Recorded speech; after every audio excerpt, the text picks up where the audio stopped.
এখানে overlay options এবং Hollywood effects gold প্লাগইনসটা ব্যবহার করে একটি প্রজেক্ট তৈরি করা হবে। প্রথমে মিডিয়া লাইব্রেরি থেকে একটা ইমেজকে টাইমলাইনে নিয়ে আসি। এবার টাইমলাইনটার ভিউটা ছোট করে দেই এবং এটাকে ড্র্যাগ করে বড় করি। আমি এখানে 10 মিনিট পর্যন্ত করে দিলাম এবং এটাকে ক্রপ করি।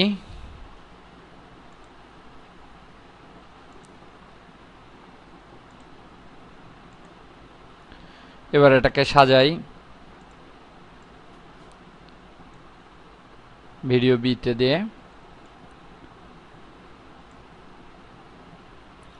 এবার এখানে ট্রানজিশন সেট করব। ট্রানজিশন সেট করার জন্য এখান থেকে ট্রানজিশন ইফেক্টে যেতে হবে এবং আমরা দেখতে পাচ্ছি হলিউড এফেক্টস গোল্ড এখানে চলে আসছে। সাধারণ অবস্থায় ইলিট মিডিয়া স্টোর প্রোতে কখনো এই হলিউড এফেক্টস গোল্ড আসবে না, এটা আলাদা সেটআপ করে নিতে হবে। আর সেটআপটা কি আমরা তা দেখিয়ে দিয়েছি অন্য ডিভিডিতে। তো এখানে যখনই আমরা হলিউড এফেক্টসটা সেটআপ দেব তখন এই ট্রানজিশন ইফেক্টের নিচে এখানে যোগ হবে এবং এটা এখানে চলে আসবে। এবার এটাকে ক্লিক করে ড্র্যাগ করে এখানে এনে বসিয়ে দেই। এখানে দেখতে পাচ্ছি একটা চিত্র আসছে। এবার অপশনসে ক্লিক করতে হবে। এখানে বিভিন্ন ডিজাইন দেখতে পাচ্ছি। এখানে ক্লিক করে আরো অনেক ডিজাইন দেখব। এখান থেকে যে কোনো একটা ডিজাইন চয়েস করব, করে ওকেতে ক্লিক, আবার ওকেতে ক্লিক করতে হবে। আর একটা ট্রানজিশন ইফেক্টের জন্য এখানে ক্লিক করে এখানে ড্র্যাগ করে নিয়ে আসলাম। ক্লিক, অপশনস, আবার এখানে ক্লিক করে যে কোনো একটা ডিজাইন চয়েস করতে হবে। আমরা এটা চয়েস করলাম, ওকে ওকে। আবার এটাকে নিয়ে আসলাম, ক্লিক, অপশনস, এখান থেকে চয়েস করি এই ডিজাইনটা, এখানে চয়েস করলাম, ওকে ওকে। এবারে ডিউরেশনগুলো কমিয়ে দেই।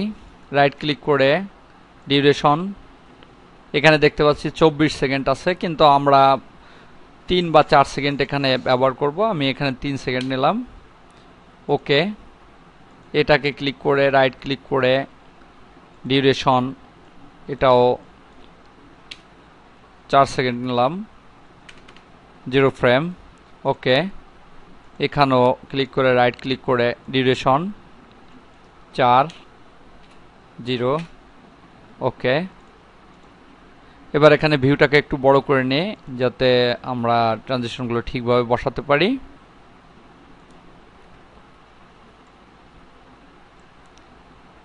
এটাকে ড্র্যাগ করে সমান্তরাল করি, আবার এটাকে ড্র্যাগ করে সমান্তরাল করে দেই।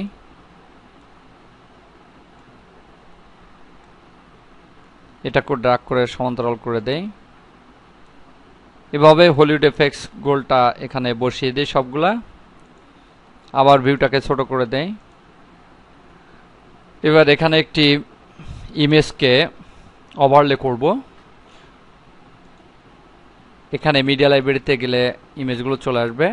এখানে আমি চাচ্ছি এই ইমেজটাকে ওভারলে করার জন্য এটাকে ড্র্যাগ করে এনে V1 বসাইতে হবে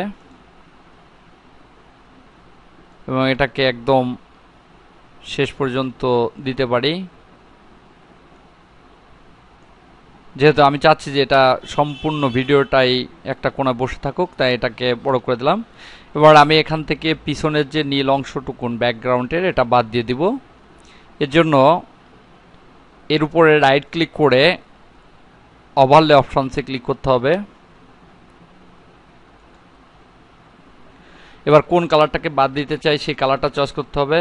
এখানে দেখা যাচ্ছে কালার কি, তার মানে এখানে ক্লিক করে কোন কালারটা চয়েস করব সেটা চয়েস করতে হবে। দেখতে পাচ্ছি এখানে পাশ দিয়ে আরো কিছু অংশ রয়ে গেছে, এটাকে আমি বাদ দিতে চাই। সেজন্য সিমিলারিটি আস্তে আস্তে বাড়াইতে হবে। বেশি বাড়ালে দেখা যাবে পুরো ছবিটাই বাদ হয়ে যাচ্ছে। এই জন্য আস্তে আস্তে বাড়িয়ে দেখতে হবে যে আমার পাশে ছবিটা কতটুকুন বাদ হয়েছে।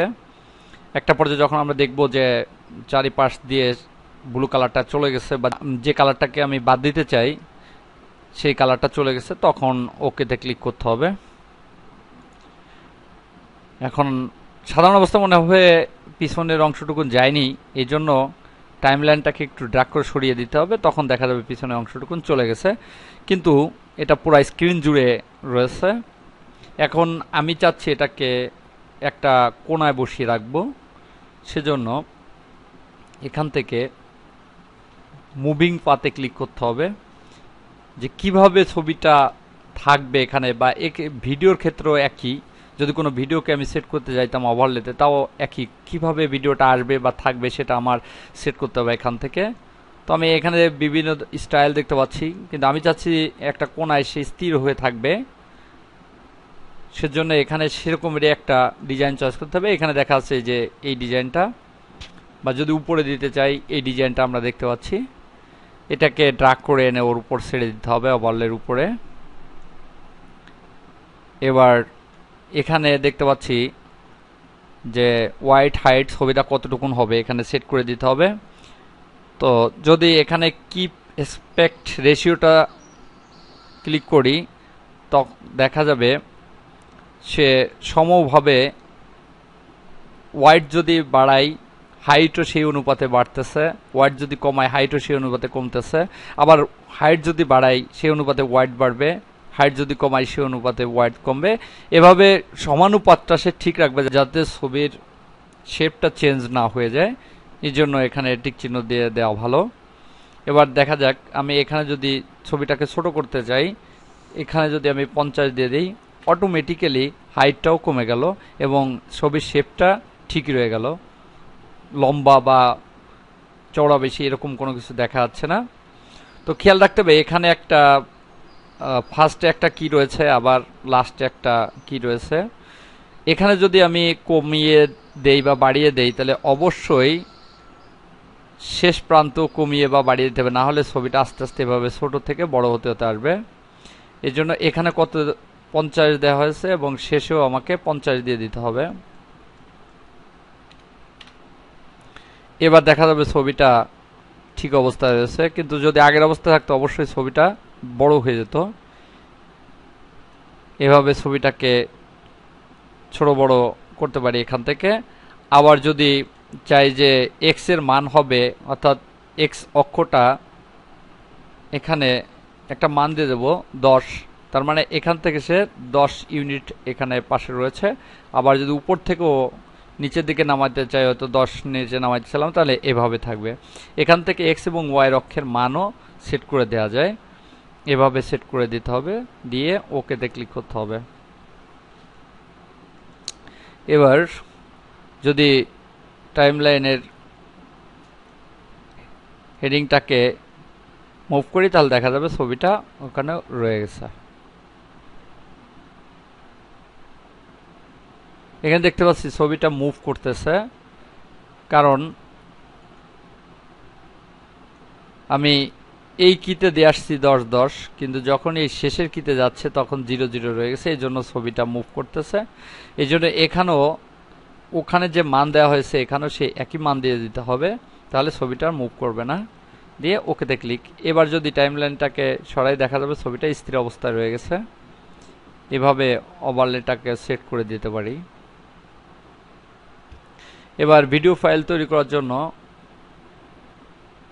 ফাইল মেনু থেকে ক্রিয়েট ভিডিও ফাইল, এখানে আমরা ডেস্কটপে সেভ করি, একটা নাম দেই 128,